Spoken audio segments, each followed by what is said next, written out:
Well, ladies and gentlemen, dear friends, good morning, good afternoon, good evening. Thank you very much for joining us. I know that this is right before the holidays, and it's a very busy and tough time for everyone.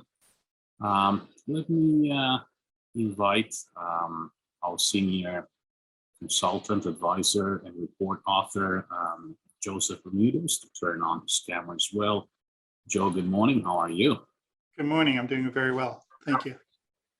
Well, this is another launch of a satellite imagery report, part of the HRNK program that Joe Bermudez has led since 2011. It's been a while. It's been a while. Joe, remember, you called me. He is the secret. Joe and I have been friends for a long time. He's a great friend of everyone at HRNK and a great human rights defender and promoter of our good cause.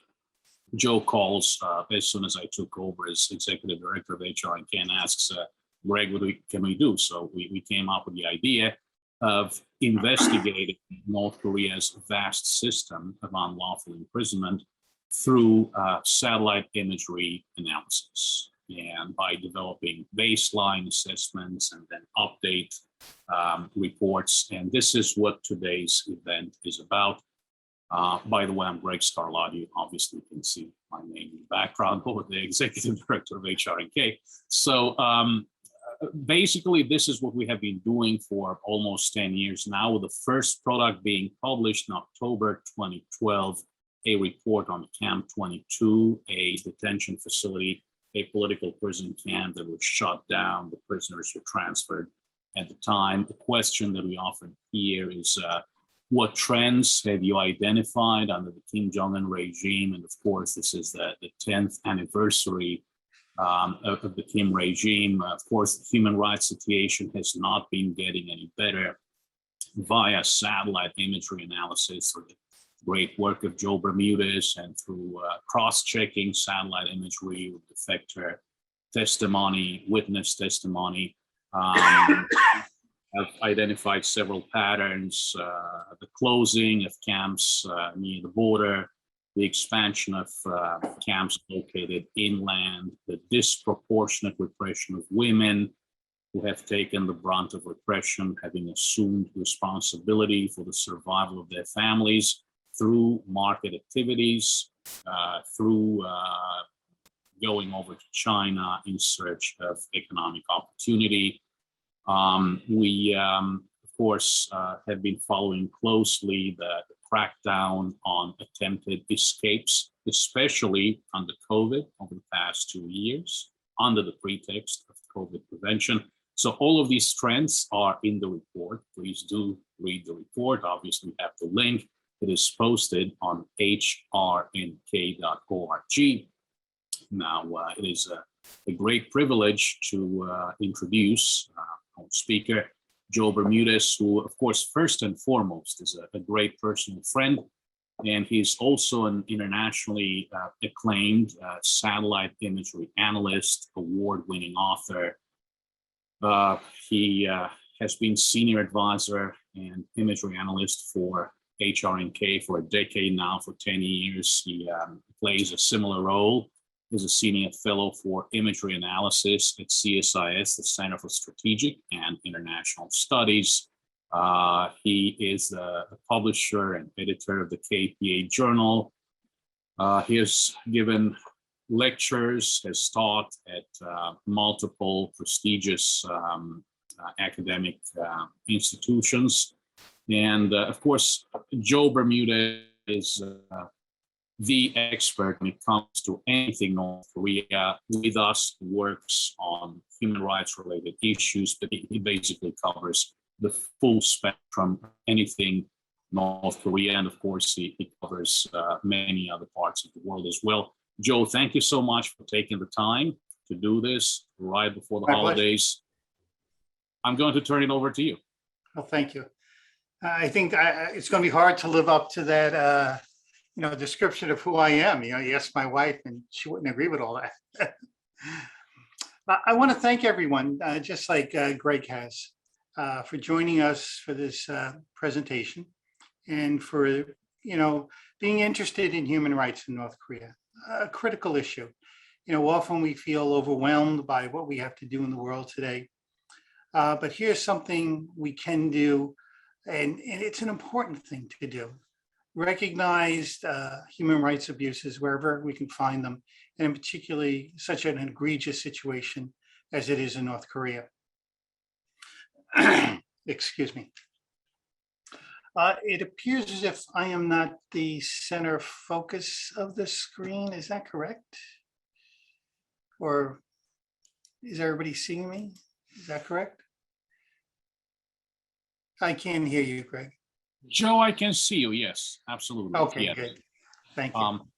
Sure. As with any project, even though I might be one of the lead authors, this is the work of many people. There's a large intern staff at HRNK. There are colleagues throughout the world. These people deserve some thanks and acknowledgement for their assistance and their hard work. This report, as Greg had mentioned, is part of a series of reports, ongoing reports about the condition of detention facilities, political prison camps in North Korea. I would encourage you to go to hrnk.org and take a look at the rest of them. They're actually groundbreaking in many cases, and they're iterative. So we did a report a while back about Camp 14, and we're doing another one. We're not wedded to any analysis other than the best analysis we can produce. This is the second report on Camp 14, and we've identified a number of things that are of interest. For this report in particular, we used some high resolution, 10 high resolution images dating from the time of our previous report until present.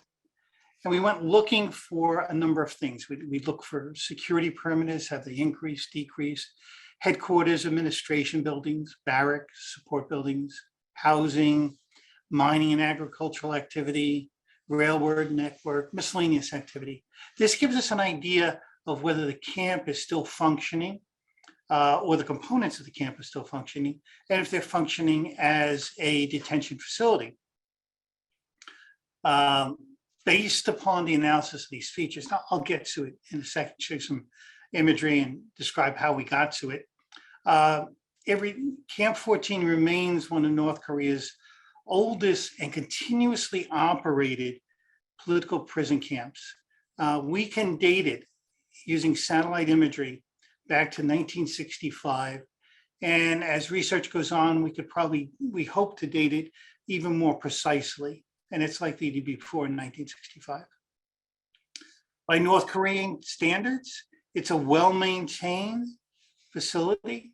It is operational by the ongoing and expanding agricultural activity, minor construction at some buildings in certain areas, maintenance of roads, overall good maintenance in and immediately around the camp. When we take these activities and we look at them individually, agriculture, construction, light industrial facilities, we get a sense that these are similar to the activities we've seen at other Kwanliso.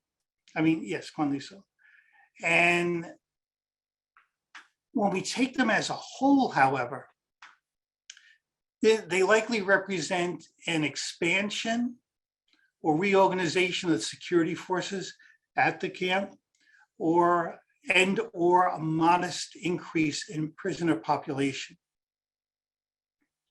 The activity that we see, which the detainees are engaged in, is forestry, light industrial, agriculture, and to a much lesser degree, mining and electricity production. There are various estimates about the population of the camp. The latest one I saw was 43,000 people. When I look at that number, I get very nervous.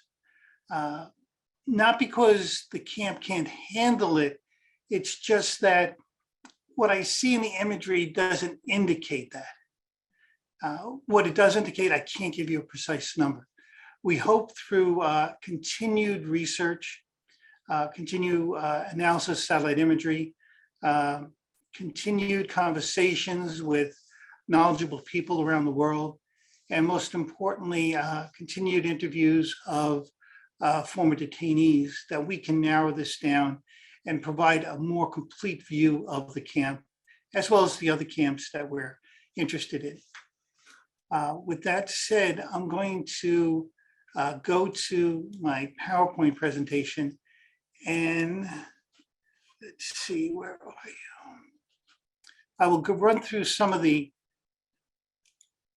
slides we produce and explain what we see and why we see it, and why we make the analysis that we do.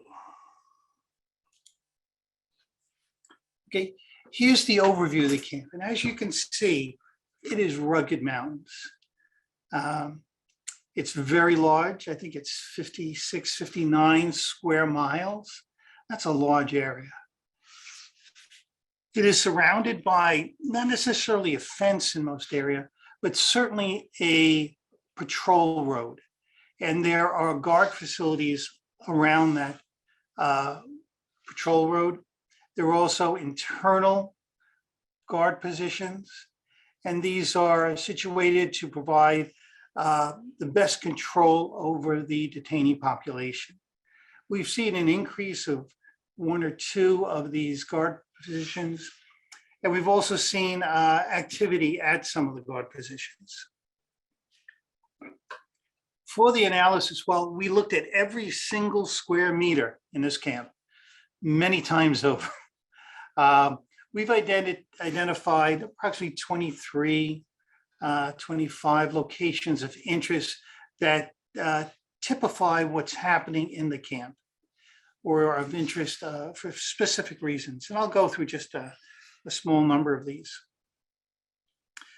We see here the entrance, the main entrance.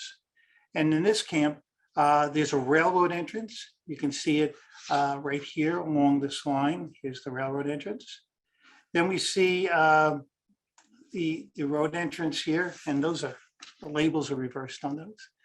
This is the main entrance, and it's also, up here appears to be a guard facility, new guard facility since 2017.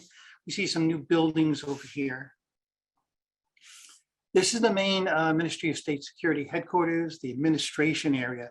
It's just a little further in on the main entrance road.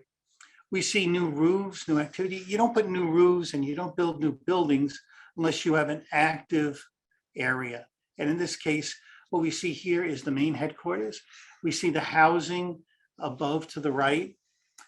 We see new buildings being constructed. We see a bridge connecting this with the former camp just on the south side of the Tedom Gang River.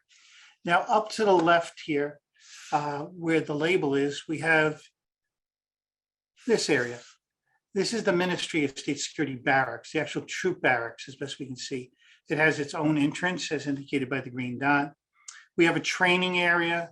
We have an armory. Once again, we see activity at these. We see the clearing of trees. We see personnel at times, conducting training. Active position, active facility. Okay, we talk about mining activity. What we see here is mining activity. This is a tailings pile. We see that it's active by the activity. We see trucks moving in and out of here. We see trucks moving here. These are the trucks that move the coal around that's been mined. And we see differences in the agricultural fields around this site. Okay, why aren't we moving? Further east, we have an interesting area. First off, we have a hydroelectric dam right in here, a small one. Okay. We see floating fish farms. That's been new. That's hasn't been there for many years. They just started doing that. Here, going up this valley, we see a processing plant of some sort, undetermined, but we see a new greenhouse just built last year. We see an active fish farm. We see a former prisoner housing area. Here's a prisoner housing area that was raised. But if we go further north, oops, sorry. Okay. We see another processing plant. We see a threshing house. We see grain being dried. We see this prisoner housing area is active. There hasn't been any raising there. We see another processing plant up here. Once again, we don't have enough information at this point in time to identify the exact nature of this processing facility. Further north, if we follow this valley north, we'd come to an area where additional prison housing has been built. Okay. These are the complexities of trying to come to a firm assessment of prison population. This area is just to the east of the slide I showed you previously. Once again, a floating fish farm. They've built this berm out to the water. They've enclosed this. They'll likely build more floating fish farms here. This fish is used not only to feed the guards and their families, but also for sale outside of the camp. We see prisoner housing. We see new buildings here, a new guard post here and down the river more. Another prisoner housing compound. This agricultural support facility, we see trucks moving in and out, a further indication of activity. We see orchards up here. These are being well tended and cared for.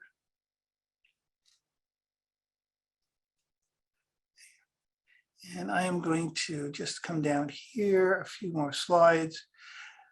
This gives you an idea what a remote location for a guard position along the perimeter looks like. Small facility, we see it right here, right adjacent to the patrol road, and it's hard to see the patrol road through the trees. And there's typically an agricultural, addition to the facility, likely for chickens, small animals, and these facilities are, well, not self-sufficient. They maintain some of their own production to take, increase the food supply for the troops.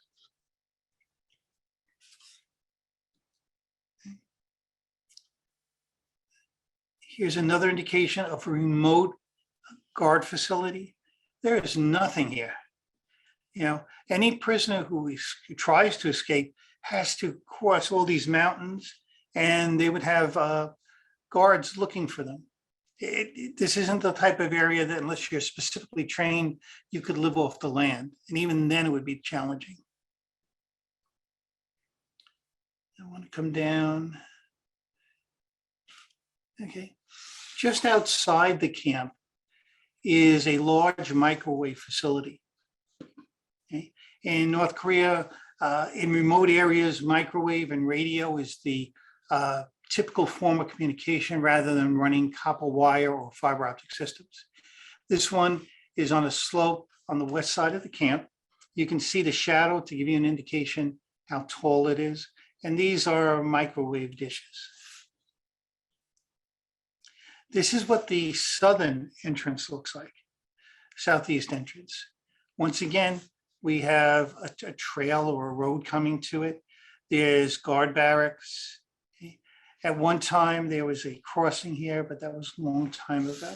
And once again, activity. In 2019, a new structure was built. Within the camp, we see lots of activity. This is a quarry activity. Okay? So we have a ferry, which is on the Camp 14 side. And you can see the cable to guide the ferry along. And here's the landing. Gravel and sand are being mined here by detainees, and it's transported across the river to be used in our camp that we're studying right now. We can see guard position here. There is likely a guard position here also. I talked about mining activity. I showed you one previous activity. Here are several additional activities.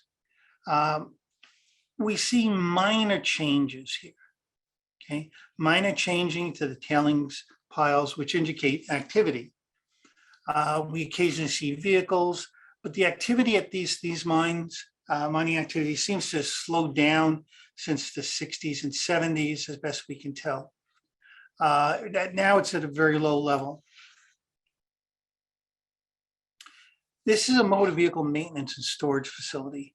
It's on the east side of the camp, and we see these vehicles in this yard here, changing in number, in position, and in contents for some of the open ones, okay?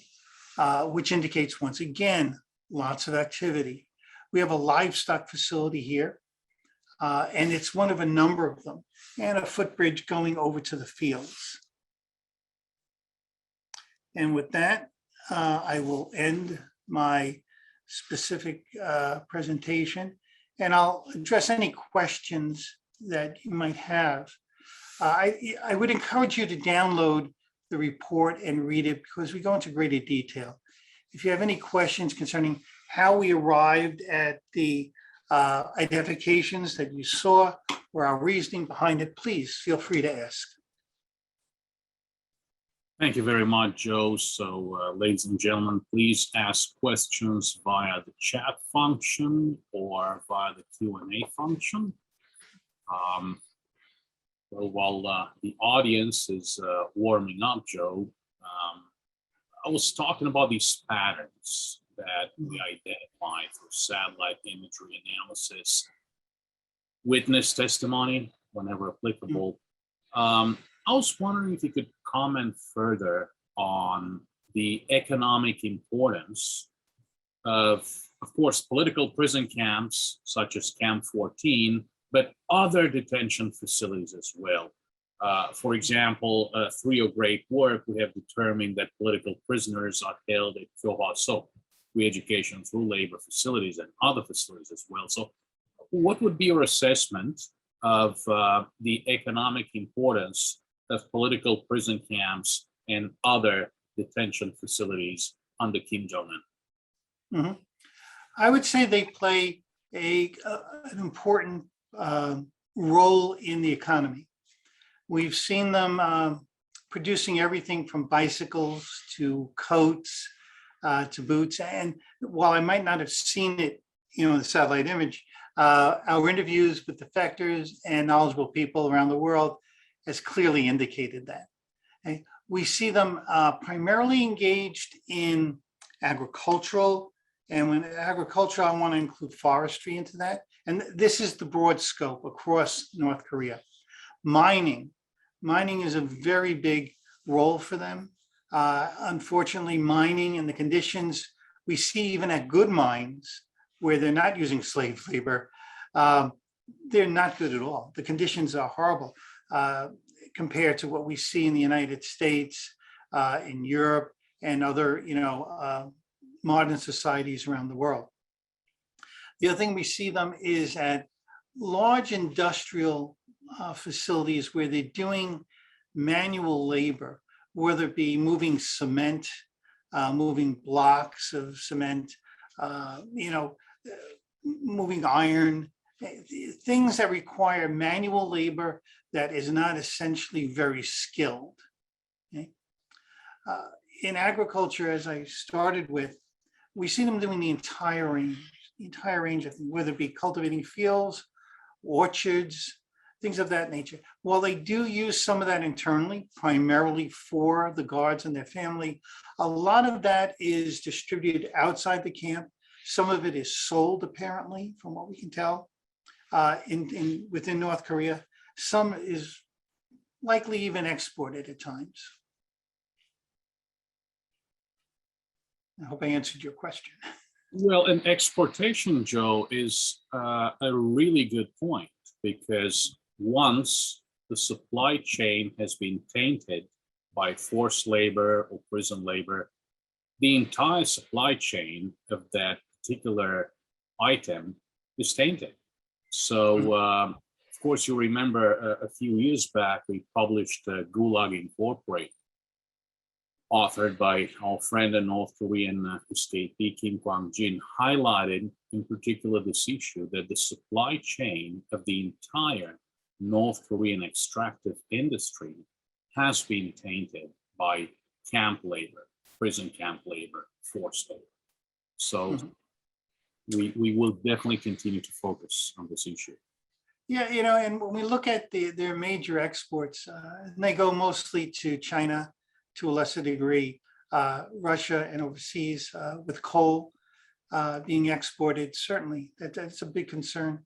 Another area of concern when we talk about exports is rare earth minerals. China has pretty much cornered much of the market, but they also import rare earth minerals from North Korea, which they view as a large untapped resource for these. Some of these minerals have grown in great importance because of the growth of the technology sector around the world. If you allow me just to interject here, I want to make sure that everybody understands that the report is available on hrnk.org, but the video you saw at the beginning will be available. And Nathan Hunt, who does 3D models for us, he's done several of the camps, and you can find those online, is in the process of preparing some 3D renderings of locations in this camp, and those will be coming out early next year. Joe, absolutely. Thank you for that reminder. Nathan has joined us for this program. He's actually working on models of Area 2 at Camp 14, the main entrance to the camp with a railroad. I think the audience will be interested in those 3D renderings. Again, they will be ready very soon over the next few weeks, as you said, Joe, early 2022. Joe, I have a question from Amanda Mortwet, HRNK, Director of International Outreach and Development, report co-author. Question number one, you have identified an increase in the number of guard positions. Could you please comment on the significance of that? First off, you don't have guard positions unless you have something to protect or keep prisoners in or detainees in. We've seen in the past 5 years a small increase in the number of guard positions along the Tedom gang that separates camp number 14 from camp number 18, which camp 18 has reportedly been deactivated. We have evidence that it isn't. Some of these guard positions on the south side, where camp 18 is, have increased in number in the past 5 years. You don't do that unless you have detainees that you're trying to control. It also suggests that maybe there are some detainees who've been trying to escape, maybe in larger numbers than previously. They haven't raised, in other words, taken down or demolished existing guard positions, but there has been an increase along the river itself. Joe, thank you very much. I am going to continue with another question from Amanda. Kwanliso number 14 is basically located between two other Kwanliso. One is number 18, and of course there's also Tomabong to the northwest, so 18 to the south, Tomabong to the northwest. Of course, you have published reports on both of these facilities. Would you have any comments on this particular location of 14 in between the other two facilities? A good question. If we look at Tomabong and camp number 18, they are primarily engaged in coal mining, whereas camp 14 only has minor mining. Yet camp 14 has a great deal of agricultural production, and agriculture, I'm also extending that in the broad extents, to pig farms, goat farms, things of that nature. I'm speculating here, but perhaps what's happened is that the Camp 14 is supplying, food to the other camps. I don't know for sure. It's one of the things that I look for. You always, when you do satellite imagery analysis, you know, not only look at the specific, point in on the Earth, you look at its relationship to the broad area. And in our case, Camp 14 is a very big area, but we look to see how it is interconnected with the others. So for camp number 18, there are a ferry, there's a permanent rail bridge and road bridge. There's also a temporary road bridge that crosses it. There is a connection and a synergy between them, the exact nature of which we're not absolutely sure of right now. It's one of the things we're trying to, tweak out. With Shomobong, there really isn't that, well, they share a common patrol border for sure. I haven't, ascertained what the economic or what the institutional relationship is between them. Some have speculated that they've moved labor around between the camps. I have no evidence of that, in satellite imagery. However, the proximity is important. And the fact that they're in remote areas, mountainous areas, all three of them is important. Other than that, I can't comment with any, reliability. Joe, thank you. For the next question, well, I'm going to address the next question to you. Our colleague, Do-hyun Kim, Jake, who hails from North Korea, he's an escapee, he's an HRNK consultant now, may want to jump in. So Do-hyun, if you want to jump in, turn on your mic and camera and try to give us some details while trying to answer this question. Please go ahead and do so. Joe, this question comes from Joseph Lim at Tufts University.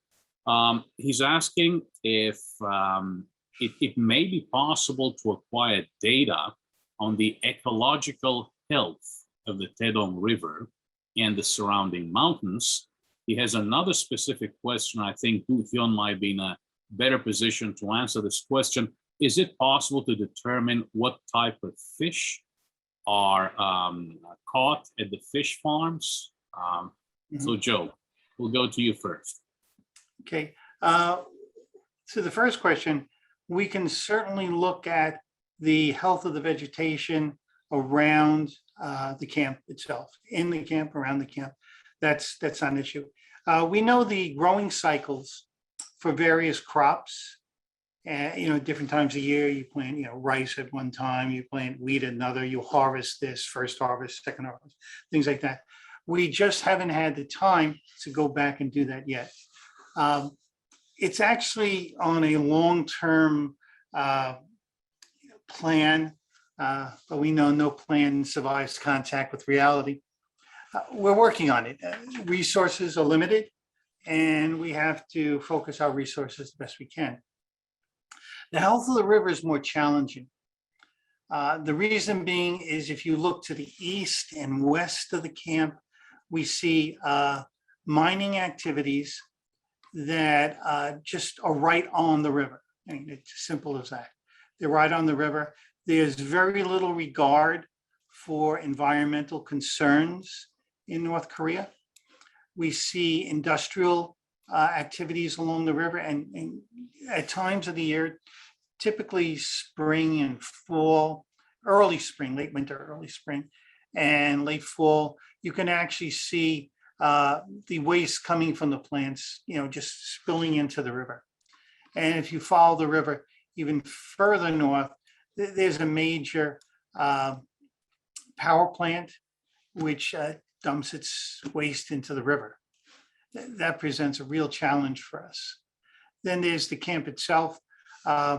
It's in mountainous areas, as mentioned previously. So what happens is when they have floods, typhoon comes through, a lot is washed into the river. And this once again presents us with challenges of determining the health of the river. As to the question of fish, I have no idea what the fish are in the river. I haven't looked at that. I imagine some investigation by our interns and researchers might be able to provide some evidence of that. We see fish farms, floating fish farms throughout North Korea, and they're becoming more and more numerous. Yeah, we see them all the way from the Tumen down to the border. In fact, they become more numerous. We also see in this camp in particular, we see a slight increase in the number of greenhouses. What the greenhouses do is they provide an extended growing season for crops. So you can start the seedlings inside. When it gets the right weather outside, you can plant them so they're more mature when they're planted, and you can move on. It also provides an opportunity to grow vegetables in colder temperatures, not freezing cold, but colder temperatures, which provides a variety of elements to the diet for better nutrition. And once again, while prisoners probably covertly acquire some of this, everything we have suggests that it's primarily for the guards, their family, and for sale or export outside. And I'm talking about the broader prison system. Sorry, I couldn't be give you a better answer. No, Joe, thank you. And this is, again, more homework for us in the coming months and years. We do have to talk to escapees who have knowledge of these facilities. Do-hyun, if you have any comments, please turn on your mic and if possible your camera as well. Of course, we're curious about the fish that's bred at these farms. Is there trout at these farms, Sono, by any chance? I myself don't know. I'm not sure either. I don't know. Jake? While Jake's getting his mic on, I have seen reports about fish farms, and I just don't remember what they've been growing. It's definitely a very interesting and relevant question. Are these export items? Good question. Something to look into moving forward. I look like Jake's got his mic on. Okay, Jake, are you ready? Well, okay, Jake, while you're getting ready, let me move on to the next question that comes from Gregory McKenzie, great friend and supporter of HRNK. Joe, is there any sense based on the satellite images that the living conditions at Camp 14 may have improved? What do we know about it from satellite imagery or from written accounts?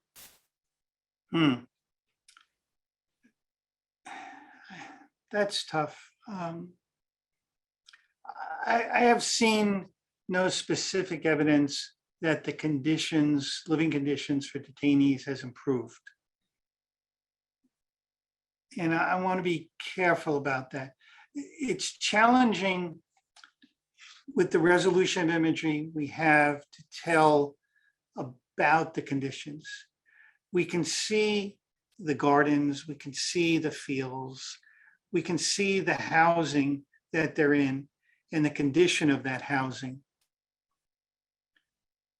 I really can't, with the information available to me. So when we interview former detainees, we ask them about that question. We ask them, what are the living conditions like? We ask them, about their daily routine. It's from things of that nature that we build up an understanding of lifestyle and living conditions. We haven't seen that detail here yet, or I should say at the level we would like to see. We know that they're not housed in barracks type buildings typically. They're housed in small structures and probably as a work unit. So each house has whatever number of people, and it's a work unit. And that work unit is kept together to do tasks and moved around to do tasks. But what it's like inside, I'm sorry, I just haven't seen it. but it is on our list of things to find when we speak with former detainees. Thank you, Joe. We have a question from Linda Dye, another friend and great supporter of HRNK.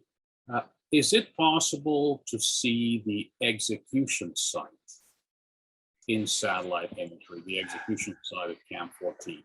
Mhm. The simple answer is yes. The reality is it's extremely challenging. Okay? So I'm going to go off on a tangent here. So satellite imagery commercial satellite imagery collected today, the best we can get is where 2 pixels on what we call the camera today, sensor, when they're measured on the ground, the distance between the center of those 2 pixels is called GSD, ground sample distance or ground sensor distance. The best we can do is 30 centimeters. So if an object is 30 centimeters wide, we will likely be able to tell there's an object there. Okay.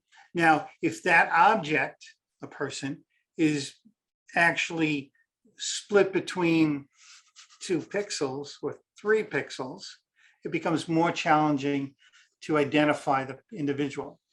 When we look at it, execution sites that we have seen, they're typically open areas or an open area with a mound of sand, dirt, rock behind them. Not always do they have, people always assume that they're like telephone poles buried in the ground and they're tied to them. Not necessarily from what we have seen. The other thing to consider is that commercial satellite imagery does not collect every point in North Korea every day. It simply doesn't. A lot of the imagery collected by the commercial satellite companies is acquired for governments or for private corporations or individuals, and it doesn't appear in their public archive for us to acquire. So that presents a great challenge. The other thing is that it's quite cloudy over North Korea quite frequently.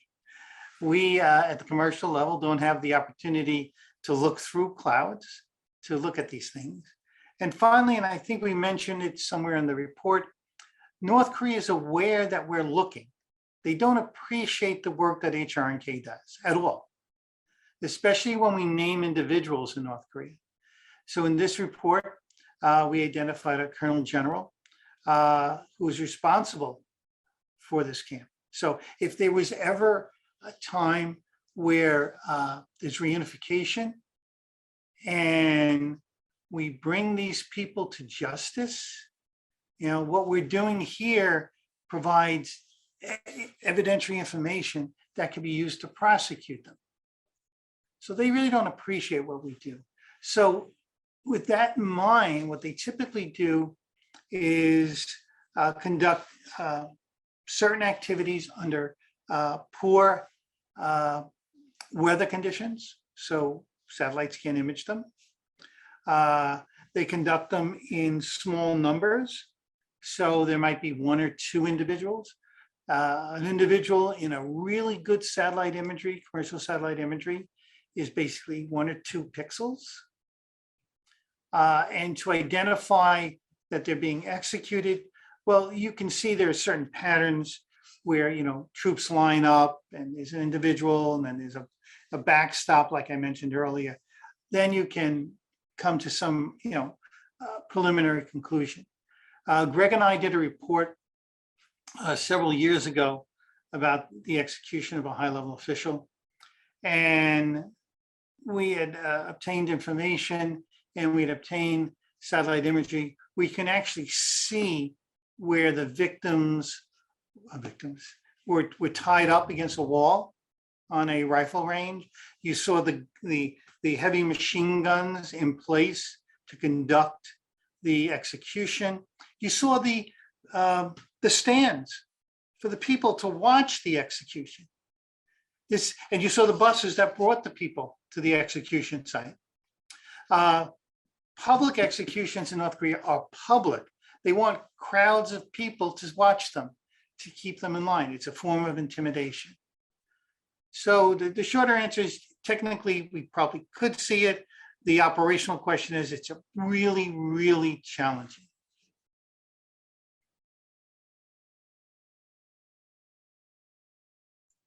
Well, Joe, thank you very much. And that was a report that had a lot of coverage, really. We had multiple accounts by North Korean escapees and sources inside the country that the ZPU-4 anti-aircraft system was being used to execute purged North Korean officials. We're talking 4 machine gun barrels, 50 caliber. Basically, bodies are just pulverized and turned into pink mist. After that, as you recall, we've spoken with North Korean escapees who had witnessed some of these executions. And it's a very gruesome thing to say right before Christmas and the holidays. And they said it's really strange. The only thing that's left is the feet and the boots or the shoes. It's a truly gruesome image that epitomizes the cruelty of the Kim Jong-un regime. Yeah, I'm sorry, Greg, go ahead. No, go ahead, Joe, please. I really recently seen some older video that was smuggled out of North Korea. It was taken, looks like, from a cell phone. And it shows an execution of 2 individuals. And you can see the backstop, like I spoke, but they're just standing in an open area. And you see the people who are executing them just firing their rifles. And you can see off in the corner groups of people watching. Yeah, to actually, you'd have to get the right image at the right time and really, really have something pointing you to it. Absolutely, and I believe that report, Joe, was published by our friend and colleague, Mr. Ishimaru Jiro at Rinjingan in Osaka. Okay. He's also been very helpful. Remember, we published that first and only report that combined both satellite imagery and ground imagery of the same Kyohaso facility. Do-hyun was going back to a less gruesome topic, fish, but of course this is fish that is bred with forced labor. We've heard from Do-hyun, who's having some technical issues. Do-hyun says that after the period of the arduous march, the Konan-Hengo and the March of Suffering in the 1990s, Kim Jong-il ordered all military units to become self-sufficient by raising fish. As a result, many military bases and factories began to build fish farms and raise fish. They mainly breed catfish. So again, the answer is catfish. One of the reasons being that catfish is very fertile and multiplies.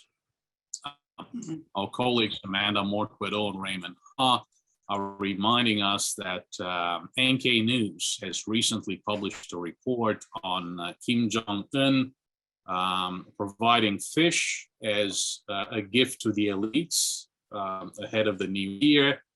So everything seems to fit in. The increased number of fish farms, the detention facilities, military units, and reliance on fish in an attempt to be self-reliant, as North Korea has been practically shut down under the pretext of COVID, as the regime has cracked down on informal markets, farmers markets, border crossing, and of course, on top of that, information from the outside world and any other factors that are regarded as a threat to the regime's grip on power.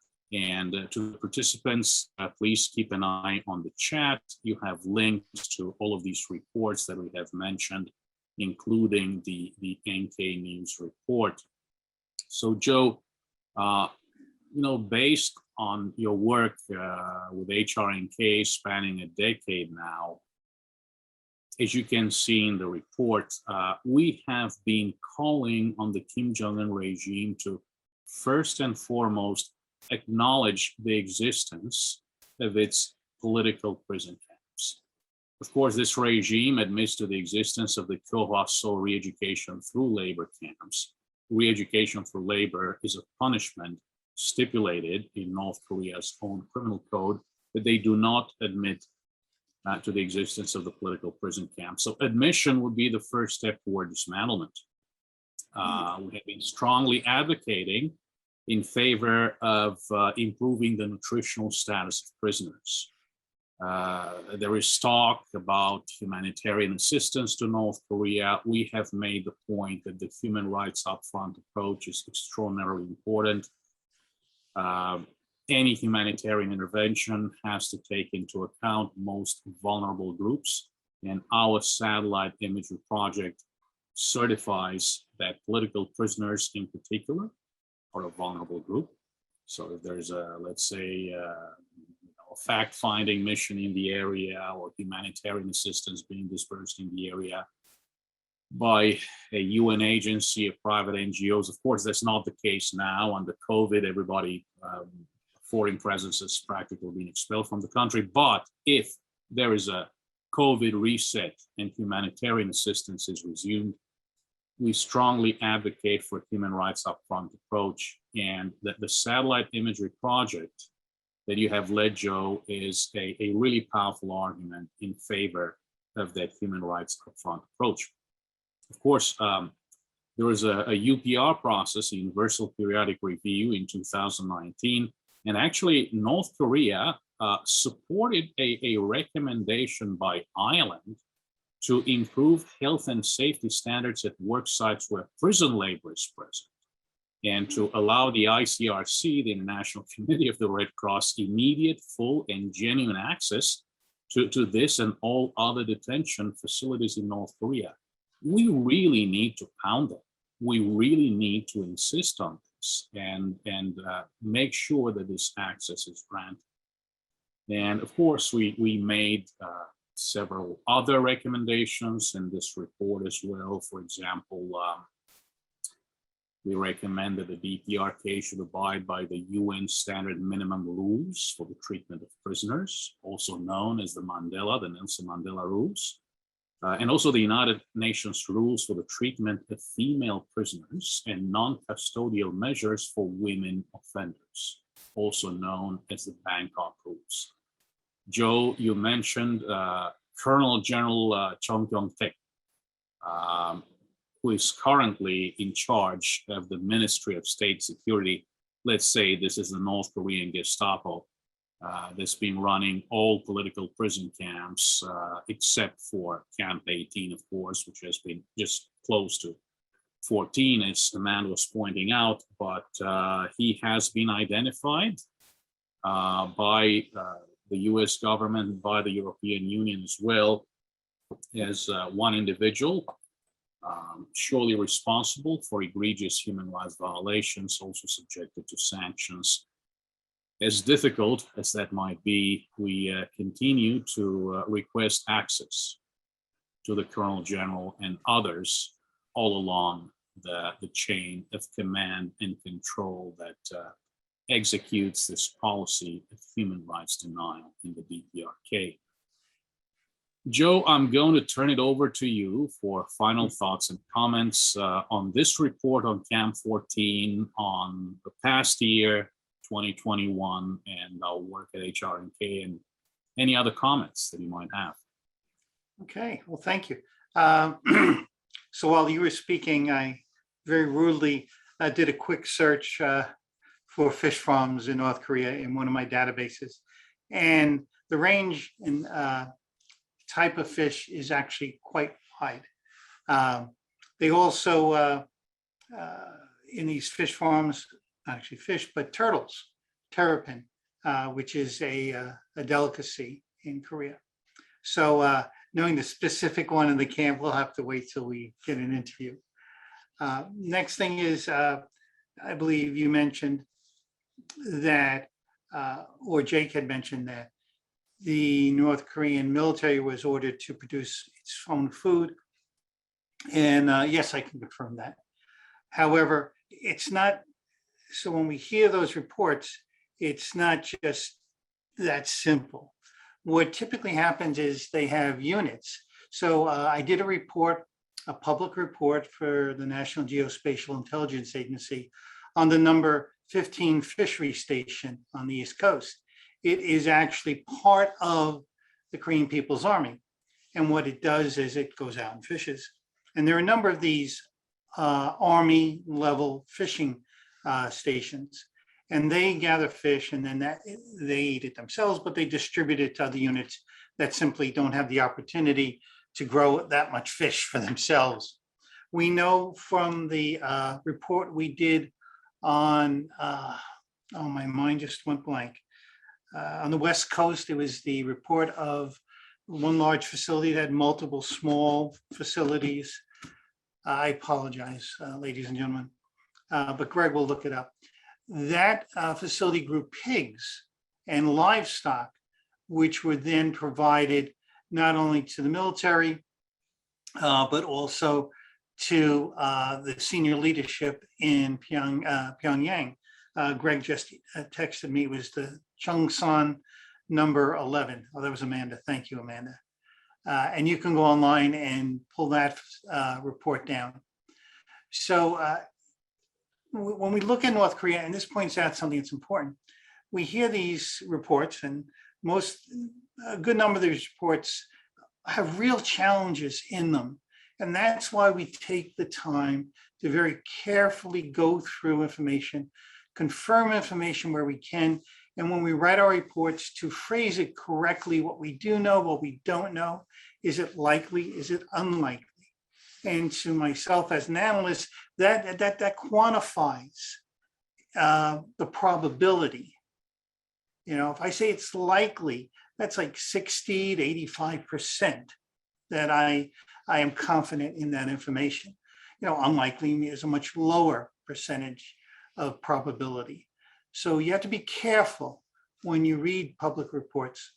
You know, public reports often use the word possible.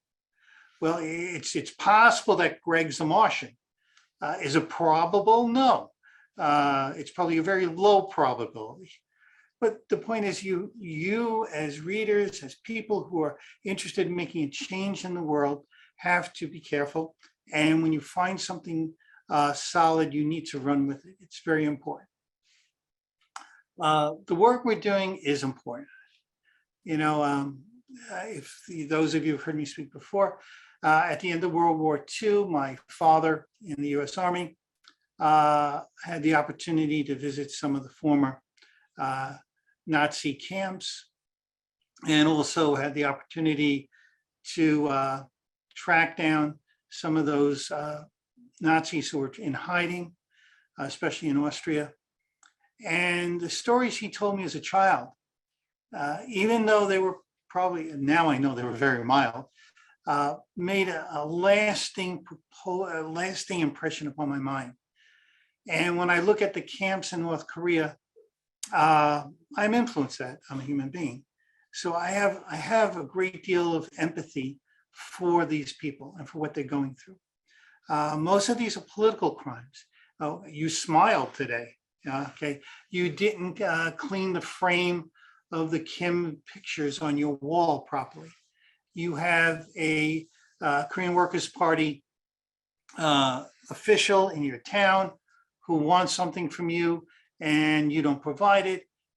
He then or she then, declares you're a criminal of some sort. If you don't produce enough in a factory, you can be sent to a camp. And it goes on and on. Then you have the economic refugees. Those who are starving people around the world are desperate people.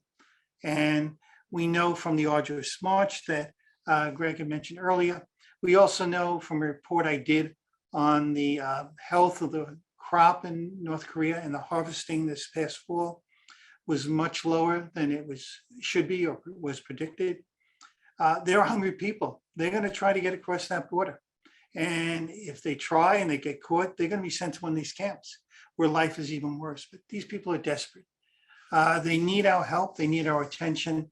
They need us to continue to focus on the issue and bring the issue not only to the general public, but to the UN and to other world governments wherever we live. Well, Joe, thank you very much. It was very inspiring. For me, being a Martian, you got me. So let me thank our distinguished participants for joining us right before Christmas and the holidays. And let me thank our colleagues, of course, Amanda Mortwood-Pope, Raymond Hopp, also Maria Cortez, the Fletcher School, has done some great work on graphic design for this report. Of course, all our other colleagues, Rosa Partocola, Duhyun Kim, as you said, Joe, it's always a team effort. Absolutely. And let me thank you, Joe, for what you're doing for HRNK and for our good cause. It's an uphill battle, and this is a really thorough and patient process. Sometimes this project produces breaking news, sometimes it doesn't. The whole point here is to be thorough in terms of documenting the evolution of these detention facilities, because Joe, you put this in our press release, this was your direct quote. This will be important for a possible future transitional justice process.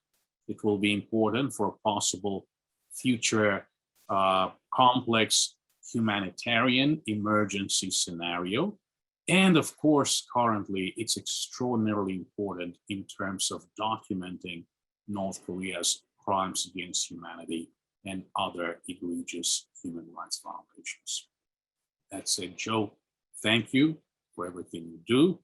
Thank you for being a great expert and human rights defender that you are. That said, let me take the opportunity to wish you, Joe, all colleagues, and all participants a very Merry Christmas, Happy New Year, Happy Holidays. Please stay connected. We have many, many more projects in the making right now. So in the pipeline, a lot of HRNK reports coming out soon. Stay tuned. Best and warmest wishes to you and your families. Thank you. Thank you. Thank you, everyone. Bye.